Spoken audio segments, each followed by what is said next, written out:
अस्तमान के मित्र मुफद्दलाल आपसे मिलना चाहते हैं। क्यों? पूरा अस्तमान के जीवन के बारे में कुछ बातें करनी है। अच्छा, जब भेज। हे महाराज।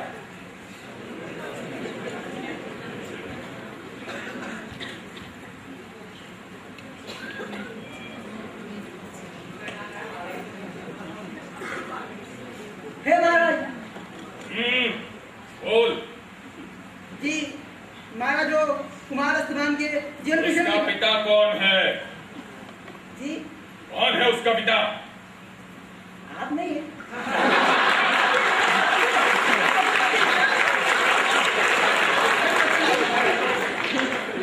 तो फिर तू कौन होता है उसके जीवन के संबंध में बात करने वाला? महाराज, मैं उनका मित्र हूँ महाराज। मित्र? क्या होता है ये मित्र? हमारा तो आज तक नहीं हुआ। महाराज, हम दोनों साथ ही रहते हैं महाराज, साथ ही पढ़ते हैं। और साथ फेल नहीं होते। वो फेल हो गया और तू पास। सो तो मेरा दुर्भाग्य है महाराज। दुर्भाग्य यानी कि मित्र वो जो बिगाड़े, शराब, व्यभिचार, जुआ, सट्टा, ये सारी चीजें तूने ही सिखाई है उसे। नहीं महाराज, अरे बोला मेरी क्या होता है कि इतने महान आदमी के बेटे को ये सारे गुण सिखा सकूं? राज, ये सारे गुण तो उच्च कुल के आभूषण है, आभूषण कुमार के रक्त में विद्यमान है, उन्हें उनके पूर्वजों से मिली है महाराज। बातें करने में होशियार है तू। थैंक यू भाई महाराज। दूसरे कलर भी यूज करो। बातें करने में होशियार है तू। चल ठीक है, बोल किस लिए आया? जी महाराज, मैं कह रहा था कि कुमार अब जवान हो गए हैं महाराज। ये वो कुमार अब जवान हुआ है? कुमार बचपन से जवान है, पैदा हुआ है तब से जवान है। मेरा बेटा किसी कारकुन का नहीं, होते से ही नर्स लेकर आई थी और बोली थी मुबारक किए, आपको जवान हुआ है।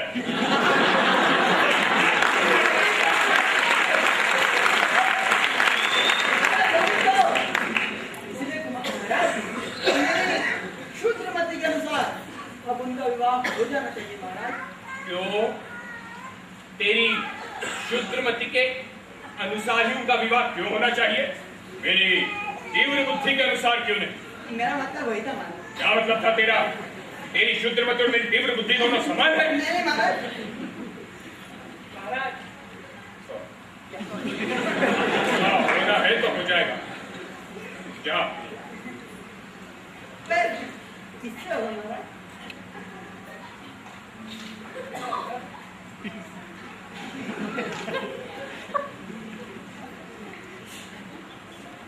किसी लड़की से सोचा?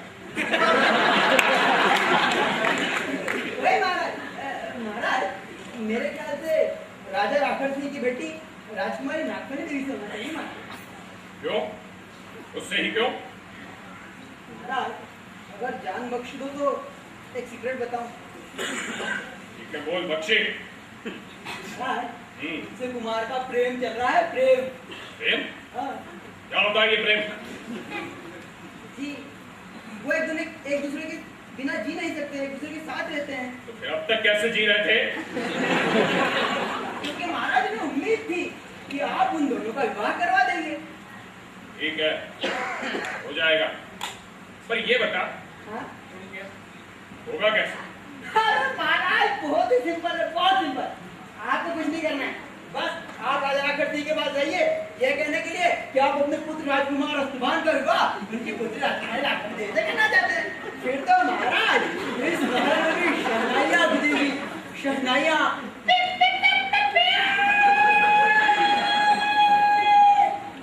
पीछे आ। पागल हो गया है तू?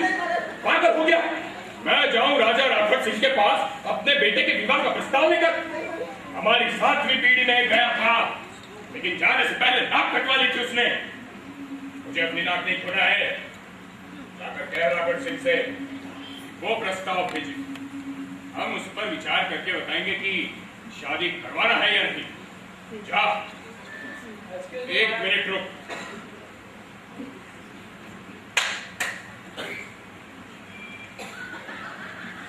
हे महाराज। आइए। कुंवर के जीवन पर खर्च हुए रुपए का हिसाब तुमने लगाया है? जी जी बताओ कितना है? पूरा हिसाब है। ये जन्म से लेकर अब तक भोजन, निवास, कपड़ा, शिक्षा, शौक और जेब खर्च मिलाकर लगभग 25 लाख होते हैं। जन्म से लगाया? हाँ। देखो, जन्म से लगाया, वेरी गुड। जन्म से लगाया है, प्रसव का खर्च क्या मैं जोड़ूंगा?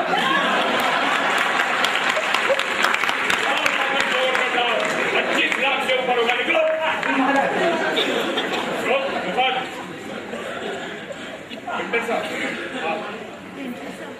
सुन, अगर राघव सिंह 25 लाख रुपए देने के लिए तैयार है, मैं उसकी बेटी तो क्या, उसकी नौकरानी से भी अपने बेटे की शादी करा दूं। एक मिनट रुक। पागल तू समझता नहीं, ये ग्रह उद्योग है, ग्रह उद्योग। मैंने बेटा पैदा इसलिए किया है कि उनकी लड़कियों को वर मिल सके, समझा? पहले मैंने माल पर पैसा खर्च किया, अब जब मेरा माल मार्केट में जा रहा है, क्या उसकी दोगुनी कीमत नहीं लूंगा? फिर जा, क्या दे रहा सिंह से? परंतु महाराज, एक अंतिम गुजारिश। कोई बात नहीं महाराज। बोल। महाराज, मेरे ख्याल से प्रेम विवाह में रुपया नहीं देखा जाना चाहिए महाराज। प्रेम विवाह सब जानता हूं मैं, प्रेम वेम की चालाकी। जब किसी बाप को अपनी बेटी की शादी पैसे देकर नहीं करनी होती है तो प्रेम करवा देता है। मेरे सामने ये चालाकी नहीं चलेगी ऊपर। जाकर कह दे राघव सिंह से 25 लाख दे और लड़का ले जाए, सॉरी लड़की दे दे। तो मैं जाऊं महाराज? जाओ। हे महाराज। अच्छा सुन। जी महाराज। महाराज, अगर वो 25 लाख में नहीं माने तो हम 20 ले लें। हे महाराज। अच्छा सुन। जी महाराज। अगर वो 20 में भी नहीं माने तो हम 15 भी ले सकते। जाओ।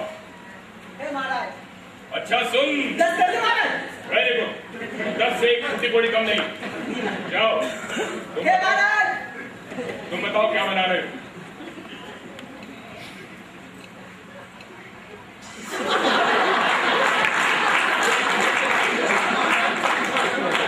हमने हमारा बनाने के लिए कहा था, खुद का नहीं।